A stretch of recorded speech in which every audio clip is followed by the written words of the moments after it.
नमस्कार, आप live cities देख रहे हैं। मैं हूं जय शुक्ला। बीपीएससी टीआरई 4 का नोटिफिकेशन जैसे ही जारी हुआ, लोगों को लगा कि अब यह विवाद थम जाएगा। सभी ने यह सोचा कि अभ्यर्थी जो आंदोलन के मूड में सड़कों पर उतरने की सोच रहे थे, अब वो अपने कदम वापस ले लेंगे और सरकार को राहत मिल जाएगी। लेकिन कहानी यहां खत्म नहीं होती है, कहानी यहां से शुरू होती है। और अब कहानी उस मुकाम तक जा पहुंची है जिस मुकाम पर अब सरकार और बीपीएससी टीआरई 4 के अभ्यर्थियों के बीच से संभावित टकराव नजर आने लगी है। अब आपको भी लग रहा होगा कि बीपीएससी टीआरई 4 का विज्ञापन जारी किए जाने के बाद आखिर अभ्यर्थी आर पार के मूड में क्यों डटे हुए हैं।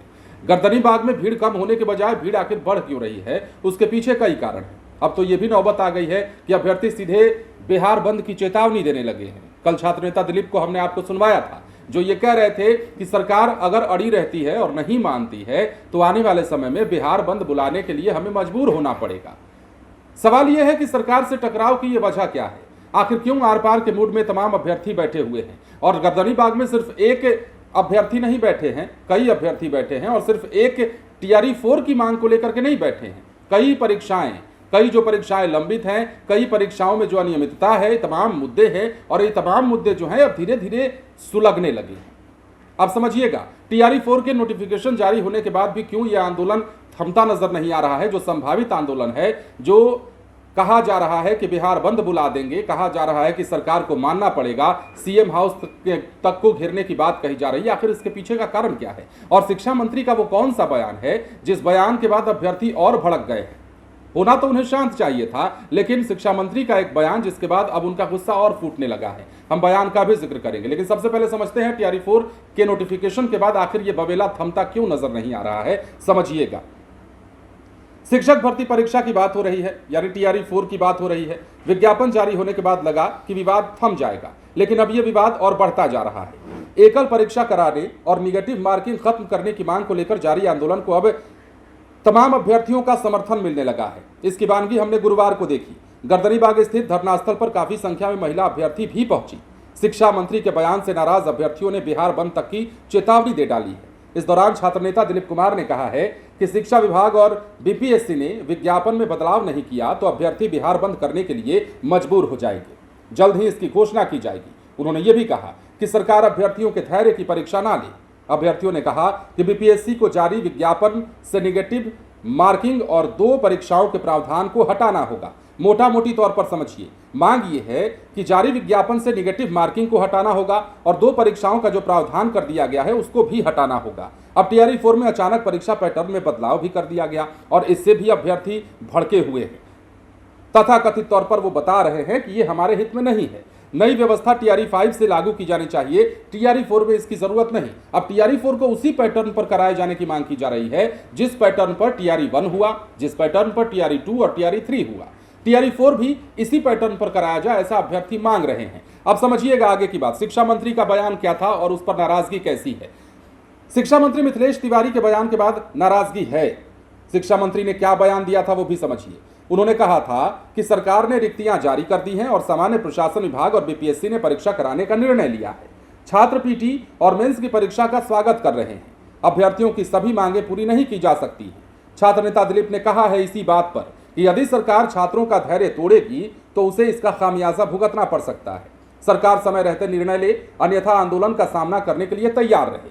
यह भी कहा गया अभ्यर्थियों की ओर से कि आंदोलन में बिहार के लाखों छात्रों को बुलाया जाएगा और इस बार जो प्रदर्शन होगा, इस बार जो आंदोलन होगा वो पहले के आंदोलनों की तरह नहीं होगा। 100, 150, 200 या 400 लड़के सड़क पर नहीं उतरेंगे, बल्कि पूरा पटना पाट दिया जाएगा। और लाखों अभ्यर्थी जब पटना के सड़कों पर उतरेंगे तो माहौल और नजारा कैसा होगा आप समझ सकते हैं। कहीं दिल्ली का जंतर मंतर एक बार फिर पटना ना बन जाए, हमने पहले भी आपको वीडियो में बताया था। कहीं झारखंड ना बन जाए जहां अभ्यर्थी लगातार आंदोलनरत रहे। अब पटना में भी उसकी सुगबुगाहट एक बार फिर दिखने लगी है। हमने कहा ना कि लोगों को लगने लगा था कि बीपीएससी टीआरई 4 का मसला सुलझ चुका है। विज्ञापन की जो मांग हो रही थी, पहले जुलाई में जारी करने की बात की गई, उसके बाद अगस्त में जारी करने की बात की गई और अगस्त के भी शुरुआत में जारी करने की जो बात की गई थी वो तो नहीं हुआ। लेकिन देर सवेर छात्रों के आंदोलन ने जब कड़ा रुख अख्तियार किया तो सरकार को कहीं ना कहीं झुकना पड़ा और विज्ञापन जारी करनी पड़ी। लेकिन उसके बाद अब नया विवाद जो शुरू हुआ है वो छात्रों के आंदोलन को और जोर दे रहा है। और यही कारण है कि गर्दनी बाग में सैकड़ों की संख्या में अभ्यर्थी लगातार पहुंच रहे हैं। मतलब धीरे धीरे करके ये जुटान हो रहा है और धीरे धीरे जो ये चिंगारी है वो सुलगती जा रही है, जिसका सामना हो सकता है कि आने वाले समय में सरकार को करना पड़े और सड़कों पर एक बार फिर से पुलिस और प्रदर्शनकारियों की झड़प आप देखें। यह संभावित है। अब समझिएगा, शिक्षा मंत्री ने कह दिया था कि सभी मांगे पूरी नहीं हो सकती, उस पर भी विवाद है और उस पर भी गुस्सा है। बिहार तकनीकी सेवा आयोग की ओर से स्वास्थ्य विभाग के अंतर्गत ड्रेसर बहाली को लेकर भी अभ्यर्थी गर्दनीबाग धरना स्थल पर जमे हुए हैं। चयनित ड्रेसरों को मेरिट लिस्ट में शामिल करने समेत विभिन्न मांगों को लेकर राज्य भर से धरने में शामिल होने ड्रेसर पहुंच रहे हैं। अब गुरुवार को रोहतास जिले से भी ड्रेसर अभ्यर्थी अपने सहयोगियों के साथ पहुंचे और इसमें तो कई तस्वीरें ऐसी आई जो काफी भावुक करने वाली थी। एक अभ्यर्थी अपने मासूम बच्चे को गोद में लेकर धरने में शामिल हुई। उन्होंने ड्रेसर बहाली प्रक्रिया में गड़बड़ी का आरोप लगाते हुए कहा कि इसमें सुधार कर दोषियों के खिलाफ कार्रवाई की जानी चाहिए। इनकी मांग है कि परीक्षा पास कर चुके 1785 बच्चों का नाम मेधा सूची में शामिल किया जाए और इसके अलावा बहाली की नियमावली में कोई छेड़छाड़ नहीं हो।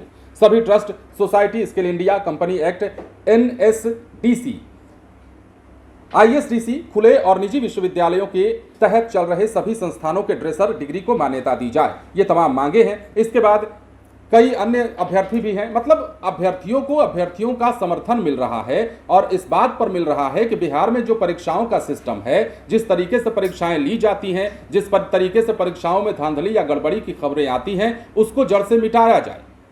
अब TRE-4 ने इसको बल दे दिया। TRE-4 ने तूल पकड़ा तो तमाम अभ्यर्थियों को ऐसा लगा कि हमारे लिए भी एक मौका है, मिलकर आवाज उठाएंगे तो शायद सरकार के कान पर जू रेंग जाए। अब यही कारण है कि TRE-4 वाले तो गर्दनीबाग में जमे ही हैं। इसके साथ ही अन्य अभ्यर्थी भी उनका साथ देने के लिए लगातार पहुंच रहे हैं। और जो कल की तस्वीरें निकलकर सामने आई हैं, हमने लाइव सिटीज पर आपको कई वीडियोस दिखाए थे जिसमें छात्र नेता दिलीप अभ्यर्थियों के साथ काफी दहाड़ रहे थे, सरकार को अल्टीमेटम दे रहे थे। अब सरकार ने भी अपना रुख स्पष्ट किया। शिक्षा मंत्री ने कहा कि तमाम मांगे मान ली गई हैं, लेकिन सब मांगों की यदि बात करिएगा तो सभी मांगे तो मान नहीं जा सकती। उनका यही बयान छात्रों में असंतोष का कारण बन गया।